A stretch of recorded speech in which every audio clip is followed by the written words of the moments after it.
Perkenalkan, nama saya Sela Ayuningsi. Saya dari Universitas Esa Unggul Kebonjeruk, jurusan Ilmu Gizi. Pada kesempatan kali ini saya akan mempresentasikan hasil dari UTS saya, yaitu dari mata kuliah Survei Konsumsi Pangan. 1. Jelaskan prinsip, tujuan, dan pemilihan metode survei konsumsi pangan. Jawabannya adalah survei konsumsi pangan merupakan suatu cara atau strategi menentukan status gizi individu maupun kelompok. Prinsip dari survei konsumsi pangan itu sendiri yaitu dengan cara menghitung konsumsi atau asupan gizi yang terdapat pada makanan dan minuman yang dikonsumsi atau yang diasup oleh seseorang. Survei konsumsi pangan juga harus mempertimbangkan faktor selain pangan dalam pengumpulan datanya. Misalnya nih ada faktor budaya, ekonomi, dan faktor lain yang mempengaruhi konsumsi pangan. Tujuan dari survei konsumsi pangan yaitu yang pertama, untuk memperoleh informasi mengenai gambaran tingkat kecukupan dan zat gizi makro. Yang kedua itu untuk mempelajari kebiasaan makan. Yang ketiga untuk menilai seberapa jauh angka kecukupan gizi atau AKG. Yang keempat, sebagai bahan perencanaan program gizi. Yang kelima, sebagai pengembangan program gizi. Dan yang keenam adalah sebagai bahan pendidikan gizi. Metode survei konsumsi pangan itu dibagi menjadi dua, yaitu ada metode survei konsumsi pangan individu dan survei konsumsi pangan kelompok. Dari metode survei konsumsi pangan individu itu dibagi lagi menjadi 4, yaitu ada metode ingatan makan atau food recall 24 hours. Terus yang kedua itu ada metode penimbangan makanan atau food weighing. Yang ketiga itu ada metode pencatatan makanan atau food record. Yang keempat itu ada metode riwayat makanan atau dietary history. Dalam metode survei konsumsi pangan kelompok itu terdapat 4 bagian, yaitu ada metode frekuensi makan atau food frequency questionnaire. Terus ada yang kedua ada semi frekuensi makan atau food frequency questionnaire. Yang ketiga itu ada metode jumlah makan atau food account. Yang keempat itu ada neraca bahan makanan atau food balance sheet. Yang kedua yaitu jelaskan metode food weighing beserta prinsip, kelebihan, kekurangan, dan cara. Food weighing atau biasa dikenal sebagai metode penimbangan adalah metode survei konsumsi pangan yang dilakukan dengan cara menimbang makanan yang dikonsumsi oleh responden. Nah, prinsip dari food weighing itu sendiri yaitu adalah ahli gizi atau petugas pengumpul data melakukan penimbangan makanan yang akan dikonsumsi dan menimbang sisa makanan yang tidak dikonsumsi oleh seseorang. Lalu hasil penimbangan adalah penimbangan makanan sebelum dikonsumsi dikurangi dengan makanan sisa yang tidak dikonsumsi. Oleh sebab itu, pada saat penimbangan makanan dilakukan dengan menggunakan timbangan makanan dan dicatat dalam satuan gram dengan tujuan untuk mengetahui bobot makanan yang dikonsumsi. Nah, selain itu juga food weighing juga memiliki banyak kelebihan. Yang pertama itu sebagai metode yang dapat dijadikan gold star dalam survei konsumsi pangan. Yang kedua itu hasil dari metode penimbangan ini itu paling kuat dibandingkan dengan metode lainnya. Terus juga dapat mengurangi bias yang berasal dari keterbatasan ingatan responden karena metode ini tidak tergantung kepada daya ingat responden. Yang selanjutnya itu ada mengurangi bias yang berasal dari keterbatasan responden dalam menjelaskan ukuran porsi makanan yang dikonsumsi. Yang kelima itu dapat mengurangi bias yang berasal dari keterbatasan pewawancara atau pengumpul data dalam melakukan estimasi ukuran porsi yang dikonsumsi oleh responden. Terus dapat juga mengurangi bias yang disebabkan perbedaan persepsi antara responden dengan pewawancara atau pengumpul data. Terus juga dapat digunakan untuk mendukung interpretasi data laboratorium, data antropometri, dan data klinis. Terus pengukurannya ini dilakukan selama beberapa hari, dapat menggambarkan asupan sehari-hari responden. Yang selanjutnya lagi lebih tepat dilakukan untuk tempat khusus seperti institusi tempat kerja, perusahaan, panti sosial, lembaga kemasyarakatan, di mana seseorang tinggal bersama-sama. Setelah kelebihan dari food waging, pasti ada kelemahan dari food waging. Jadi kelemahan dari food waging sendiri yaitu memerlukan waktu untuk pengumpulan data yang lebih lama. Karena semua makanan yang dikonsumsi oleh produsen dan makanan sisa yang tidak dikonsumsi oleh responden harus dilakukan penimbangan sesaat sebelum dikonsumsi dan sesaat sesudah responden mengonsumsi makanannya. Terus memerlukan tenaga yang lebih banyak untuk melakukan metode ini, yaitu karena harus melakukan penimbangan makanan responden.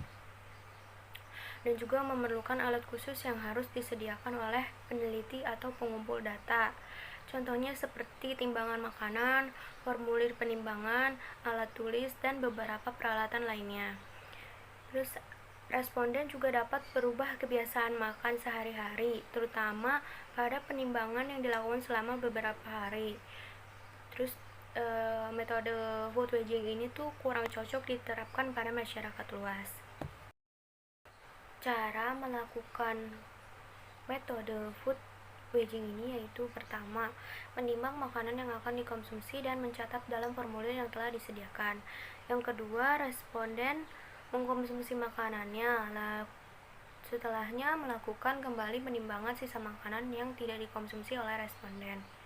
Yang ketiga itu jumlah makanan yang dikonsumsi dikurangi dengan berat makanan sebelum dikonsumsi. Terus hasilnya itu sisa dari makanan yang tidak dikonsumsi. Yang keempat itu tentukan jenis bahan makanan dari makanan yang dikonsumsi oleh responden. Yang kelima, tentukan faktor konversi matang mentah untuk setiap bahan makanan. Yang keenam, tentukan berat mentah dari bahan makanan. Yang ketujuh, melakukan analisa nilai gizi dari makanan yang dikonsumsi oleh responden. Ketiga, jelaskan metode food record berdasarkan prinsip, kelebihan, kekurangan, dan caranya. Metode food record atau estimated food record merupakan metode survei konsumsi pangan yang digunakan untuk menilai asupan makanan pada tingkat individu dan dapat juga digunakan untuk tingkat keluarga. Prinsip dari food record ini yaitu responden mencatat semua makanan dan minuman yang dikonsumsi selama 24 jam.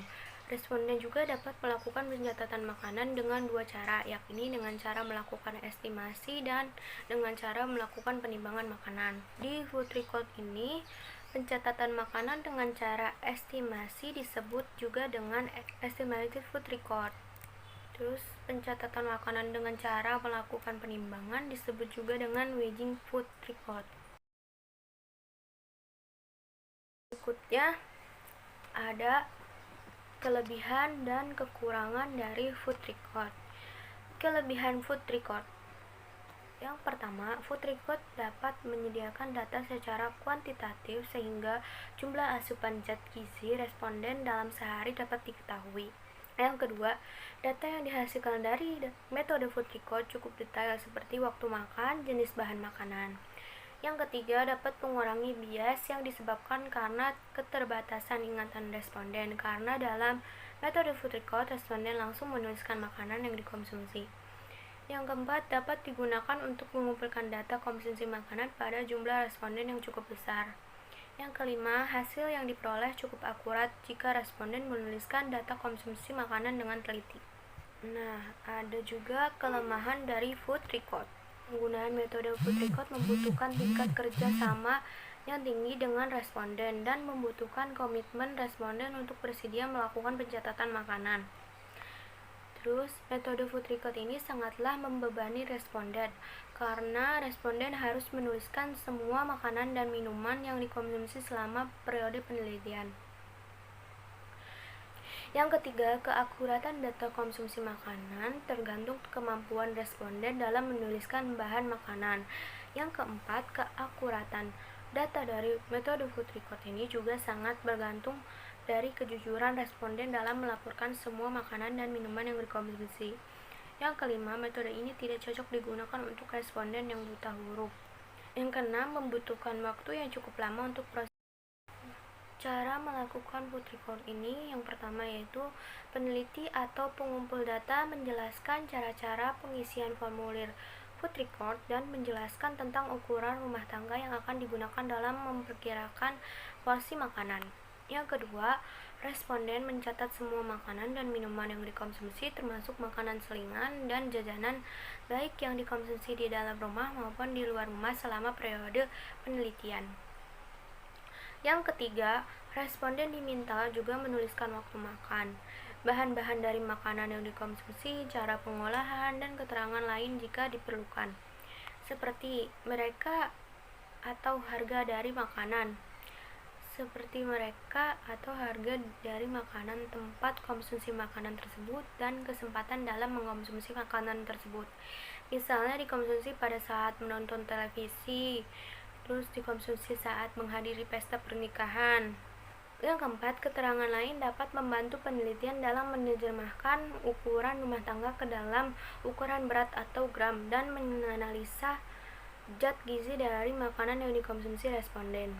Yang kelima, setelah data dari responden terkumpul, peneliti atau pengumpul data menerjemahkan ukuran porsi yang dikonsumsi responden dari ukuran rumah tangga ke dalam ukuran gram atau ukuran berat. Yang keenam, peneliti atau pengumpul dapat menganalisis bahan makanan untuk mengetahui jumlah konsumsi zat gizi. Keempat, jelaskan metode food recall berdasarkan prinsip, kelebihan, kekurangan, dan caranya. Selanjutnya ada food recall 24 jam. Jadi, metode food recall 24 jam adalah metode mengingat tentang pangan yang dikonsumsi pada periode 24 jam berakhir, yaitu dari waktu tengah malam sampai waktu tengah malam lagi, atau dari bangun tidur sampai bangun tidur lagi, yang dicatat dalam ukuran rumah tangga atau URT. Prinsip dari food recall ini didapat dari data survei konsumsi pangan yang diperoleh melalui wawancara antara petugas survei atau disebut enumerator dengan subjek atau sasaran survei, atau yang memiliki subjek atau yang disebut responden. Kelebihan dari food recall 24 jam ini yaitu dapat digunakan pada subjek yang buta huruf, terus relatif mudah dan cepat, terus dapat menjangkau sampel yang besar, yang terakhir dapat dihitung asupan energi dan zat gizi sehari. Untuk kelemahan dari food recall 24 jam ini sendiri yaitu sangat bergantung pada daya ingat subjek. Yang kedua, perlu tenaga yang terampil. Yang ketiga, adanya flat slope syndrome. Dan yang keempat, tidak dapat diketahui distribusi konsumsi individu bila digunakan untuk keluarga. Cara menggunakan food recall 24 jam ini yang pertama, petugas menanyakan konsumsi pangan periode 24 jam yang lalu dan mencatat dalam URT. Setelahnya, petugas mengestimasi URT ke dalam berat gram. Kemudian, petugas menganalisis energi dan zat gizi sehari. Dan terakhir, petugas membandingkan asupan energi dan zat gizi sehari dengan angka kecukupan gizi atau AKG. Pertanyaan kelima, lakukan penjelasan food record pada satu saudara atau tetangga selama 2 hari. Hal pertama yang saya lakukan ketika melakukan food record kali ini adalah menjelaskan terlebih dahulu kepada seorang responden tentang cara-cara mengisinya. Nah, untuk bahan makanan itu diisi oleh nama makanan yang telah dikonsumsi. Nah, untuk bahan makanan itu, tuliskan bahan apa saja yang terdapat dalam makanan tersebut, serta menuliskan cara pengolahannya, misalnya digoreng, dikukus, atau dan lain-lain. Untuk URT dan gramnya diisi oleh pengumpul. Yang keenam, lakukan wawancara food recall dengan menggunakan alat bantu kepada saudara, tetangga, dan pada 3 kelompok umur. Ini merupakan hasil wawancara food recall 24 hours dengan 3 jenis usia. Berikut adalah cuplikan dari wawancara food recall. Selamat pagi, Kak. Pagi. Perkenalkan, nama saya Sarah Ainisi. Saya dari Universitas S1 Kebonjeruk, jurusan Ilmu Gizi. Nah, jadi hari ini tuh saya mau meminta ketersediaan Kakak untuk saya wawancarai dalam food recall. Apakah Kakak bersedia? Bersedia. Oke, saya jelaskan sedikit dulu ya, Kak. Jadi food recall itu adalah sebuah metode yang digunakan untuk mengetahui jumlah asupan nutrisi yang Kakak makan dari pagi hari hingga ke malam hari. Nah, pertama saya mau bertanya tentang identitas Kakak dulu. Oke. Nama Kakak siapa ya? Aisyah. Umurnya berapa ya, Kak? Umurnya 18. Ayo, Kak. Kalau boleh tahu tinggi badannya berapa ya? 170 kayaknya. 170 ya, Kak. Iya. Dan berat badannya? Kemarin 65. Saya mulai ya. Jadi di sini yang saya mau tanyakan, apakah yang Kakak konsumsi dari Kakak bangun tidur sampai akhirnya tidur lagi di malam hari? Jadi untuk bangun tidur itu kira-kira Kakak ada konsumsi sesuatu atau minum sesuatu? Minum air putih dong. Air putih. Itu jam berapa ya, Kak? Itu bangun minum air putihnya jam 6. Oke. Kalau untuk sarapannya itu pukul berapa ya, Kak? Pukul setengah 7. Itu makan apa ya, Kak? Nasi goreng. Lalu selain itu ada lagi nggak? Enggak. Tapi minum air putih kan ya? Iya. Lalu setelah sarapan ini, apakah ada cemilan menuju makan siang atau mungkin hanya sarapan saja? Sarapan aja. Oke, berarti Kakak langsung makan siang ya? Iya. Nah, oke, kira jam berapa ya, Kak? Jam setengah 2. Makan apa itu, Kak? Makan nasi sama ayam goreng, terus sama pakai sayur gulai ayam singkong. Ayam goreng, gulai singkong. Untuk oke, dari siang menuju sore hari kira-kira ada yang dikonsumsi atau diminum misalkan? Ada lagi? Udah, sama kerupuk. Oh, opsionalnya kerupuk. Untuk minumnya ada nggak, Kak? Minum air putih sama Untuk dari siang menuju sore hari kira-kira ada yang dikonsumsi atau diminum? minumnya putih, terus sama buah salak. Itu kira-kira jam berapa ya, Kak? Jam 4 nih. 4 sekitar. Oke, kemudian dari cemilan tadi hingga ke malam hari kira-kira ada yang dikonsumsi? Enggak ada aja. Lalu untuk makan malamnya, Kak? Makan malam sekitar jam 8. Itu makan apa ya, Kak? Itu makan nasi sama ayam sama itu daun singkong Sama ya, Kak? sama daun singkong. Oke, dari jam makan malam jam 8 sampai akhirnya tidur, apakah ada yang diminum atau dimakan? Enggak ada. Nggak ada ya? Enggak ada. Oke, berarti malam ya, sebelum tidur. Ini saya review kembali ya tentang yang kakak konsumsi dari pagi hari sampai ke malam hari. Dari bangun tidur, kakak minum air putih yaitu jam 6 pagi. Setelahnya dilanjut sarapan yaitu jam 7, nasi goreng air putih. Habis itu dilanjut lagi makan siang yaitu jam setengah 2, nasi ayam goreng, gulai singkong, air putih, dan sirup. Nah, untuk cemilannya sekitar jam 4 sore itu air putih buat salad. Nah, untuk yang makan malamnya sama seperti tadi makan siang, yaitu nasi, ayam goreng, gulai singkong, sama air putih. Nah, baik, sekarang ini saya mau bertanya tentang bahan makanan atau komposisi dari makanan tersebut. Mulai dari jam 7 pagi tadi ya. Nah, jam 7 tadi pagi kan kakak konsumsi nasi goreng.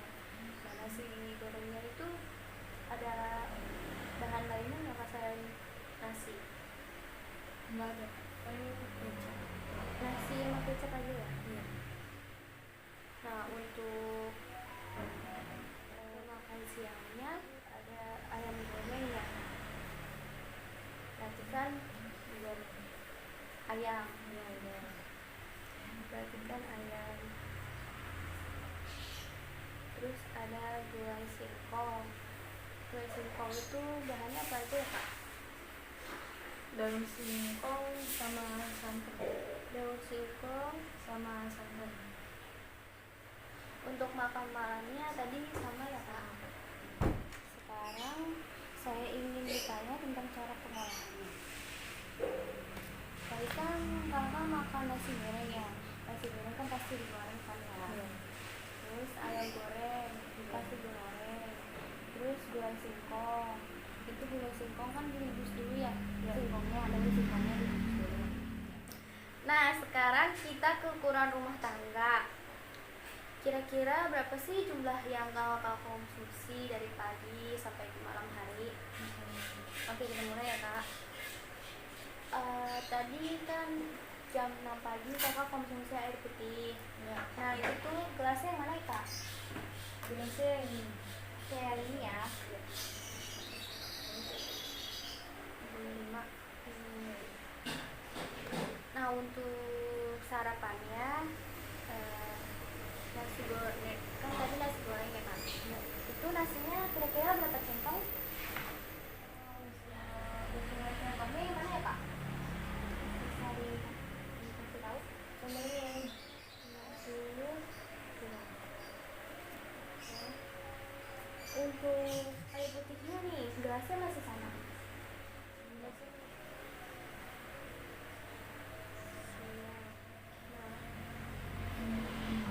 Makan siangnya nih ya kak. Nasinya itu berapa centong? Nasinya 2,5. Oke. Tadi ininya masih sama? Enggak, yang ini. Oh, udah ini.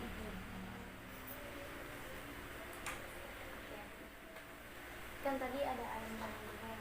Ini bagian apa kak? Ini bagian paha. Paha bawah ya? Paha bawah. 1 atau 2? Bawah. Untuk gulai singkongnya itu 1 Iya. Iya.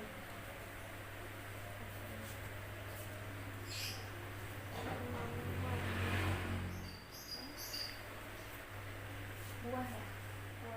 Kira-kira ukuran salaknya yang mana ya kak? Sedang, besar, atau kecil? Yang besar ya? Salak besar. Untuk makan malamnya kan tadi sama ya kak? Cuma porsinya masih sama atau udah ada? Porsinya udah beda. Udah beda.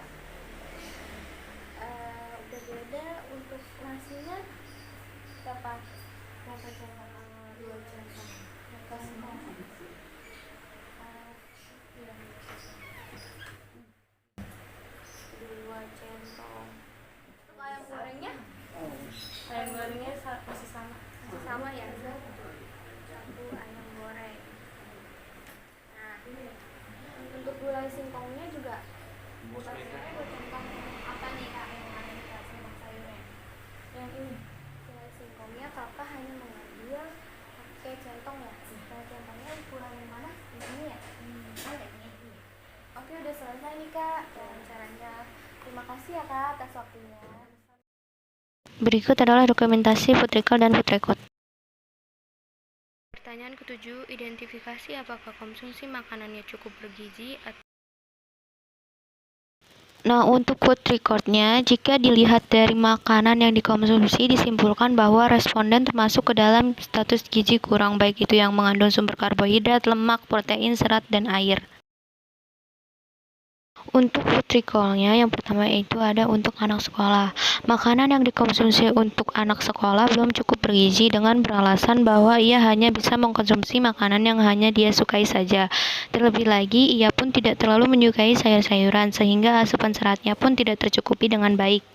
Selanjutnya ada untuk ibu hamil. Makanan yang dikonsumsi oleh ibu hamil sudah cukup bergizi. Bisa dilihat dari asupan karbohidrat, lemak, protein, serta serat dan air yang sudah cukup baik. Terlebih beliau juga rajin mengkonsumsi susu ibu hamil. Yang terakhir ada untuk anak remaja. Makanan yang dikonsumsi oleh remaja ini sudah cukup bergizi. Seperti yang kita ketahui, di pagi hari ia mengkonsumsi nasi goreng, akan tetapi ia setelahnya makan siang dan mengkonsumsi sayur. Serta untuk protein energi ia bisa dapatkan dari mengkonsumsi ayam serta nasi. Untuk makanan malam sama dengan makan siang. Oleh karena itu bisa dibilang makanan yang dikonsumsi remaja tersebut sudah cukup bergizi. Oke, cukup sekian presentasi dari saya. Kurang lebihnya mohon maaf. Wassalamualaikum warahmatullahi wabarakatuh. Terima kasih.